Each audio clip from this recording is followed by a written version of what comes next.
नमस्कार मेरो हुने सम्पूर्ण आमा बुबा दाजुभाइ दिदीबहिनी तथा म सिस्टर तारेग्मी भनेर चिन्नुहुने सम्पूर्ण साथीहरूलाई एकैमुष्ट म दर्शन नमस्कार भन्न चाहन्छु र आज तपाईहरुको माझ मैले एउटा गीत लिएर आएको छु। आजभोलि हामीले पुरानो झल्किने गीतलाई बिर्सिएर नयाँ नयाँ खालका गीत सुन्ने गरिराखेका छौं र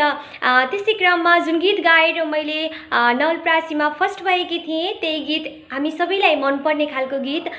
सालको पातैमा दुखीको घर पर्यो रामपुर फाँटेमा भन्ने गीत लिएर आएकी छु।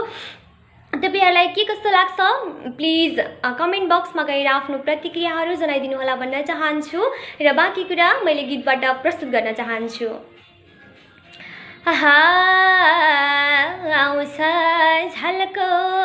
गीत गाउँदै भुलेको गाई चराउँदै बैन पाखा जुलेको सालको पातैमा दुखीको घर पर्यो रामपुर फाँटेमा गीत गाउँदै भुलेको गाई चराउँदै बैन पाखा जुलेको सालको पातैमा दुखीको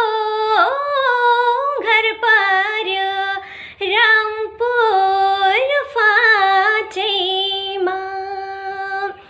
दुखीको घर पर्यो रामपुर फाँटेमा।